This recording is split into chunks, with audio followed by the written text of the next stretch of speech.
stop. Before you do anything else, I need you to understand one number.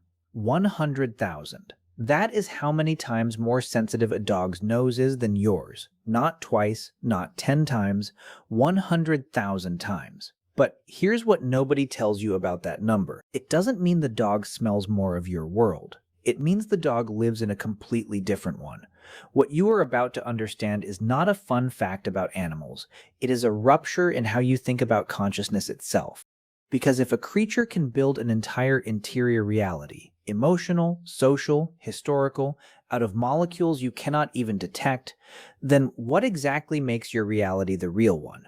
We have spent centuries looking at dogs and thinking we know them. We have dressed them in sweaters, named them after ourselves, convinced ourselves that the look they give us means love the same way we mean love. But we have almost entirely missed the fundamental truth about what it is to be a dog. The dog does not live in your world. It lives in one you cannot enter.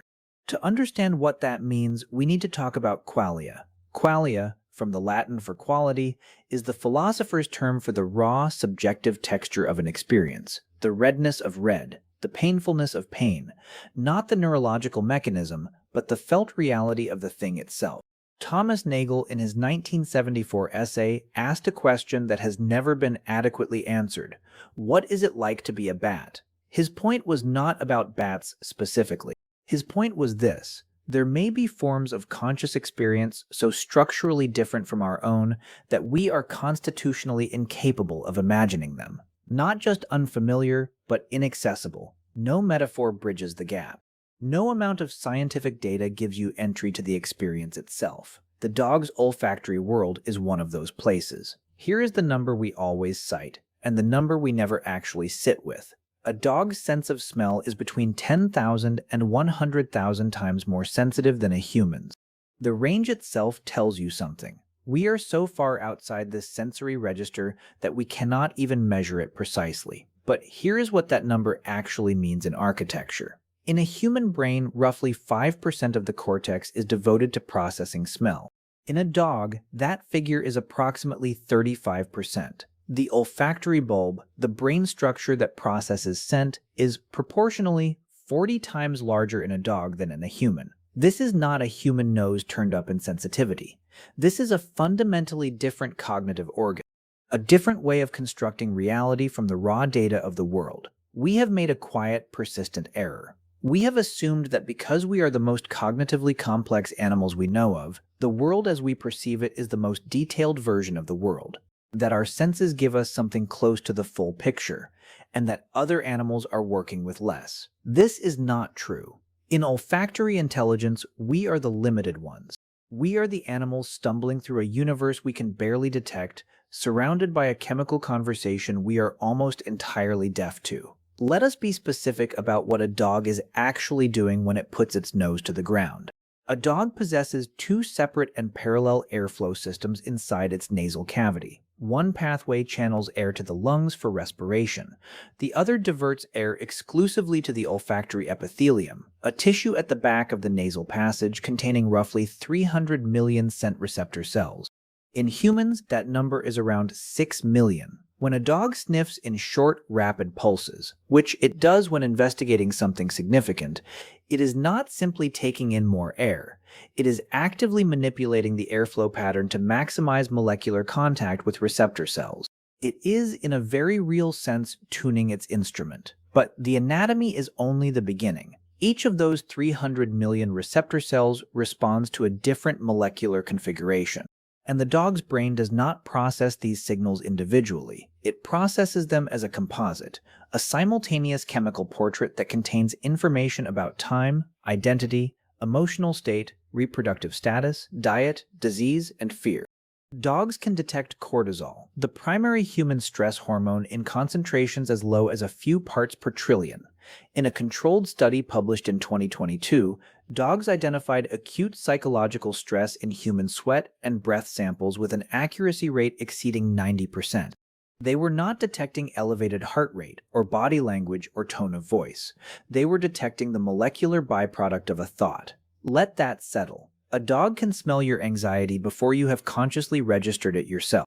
There is a second olfactory system in dogs that humans almost entirely lack. It is called the vomeronasal organ, or Jacobson's organ, a small chemorespirator structure in the roof of the mouth connected not to the olfactory cortex but directly to the limbic system, the brain's ancient emotional processing center.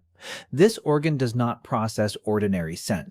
It processes social chemistry, the pheromone signals that carry information about identity, bonding, threat, and reproductive state.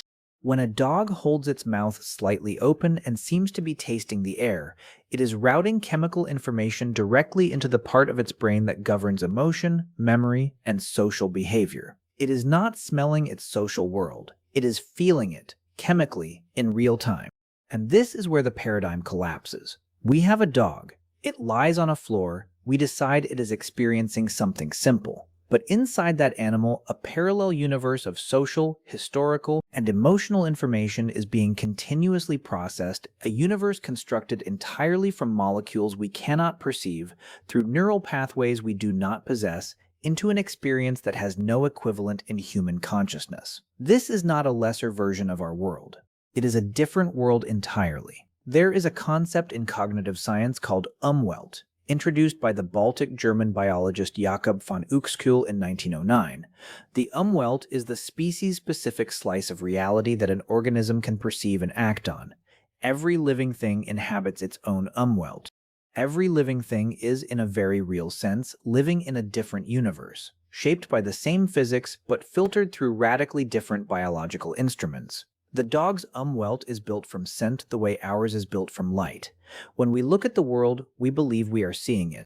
We trust that our visual cortex is rendering something close to objective reality. But the truth is that the human brain receives 11 million bits of information per second from its sensory organs and consciously processes roughly 40 of them. The rest is discarded, averaged, and constructed, filled in by a brain that is less a window onto the world and more an editor, constantly choosing what matters. We are not experiencing reality. We are experiencing our model of it. And so is the dog. The difference is not that the dog's model is simpler. The difference is that the dog's model is built on a sensory foundation so different from our own that we have no experiential framework to understand it. The dog lying on that floor is not experiencing a degraded version of a human afternoon. It is experiencing something rich and layered and complex in ways that have no human equivalent. We share 84% of our DNA with dogs. We have lived alongside them for at least 15,000 years. We have bred them, loved them, studied them, and written songs about them. And we have almost entirely failed to understand what it is actually like to be one. Maybe that is the most important thing science keeps trying to teach us, and the thing we most consistently refuse to learn. That consciousness, real, felt, interior consciousness, does not require a human brain to host it. It only requires a brain complex enough to ask in whatever language that brain speaks. What is this? What does it mean? Am I safe? The dog on the floor already knows. It knew before you walked through the door.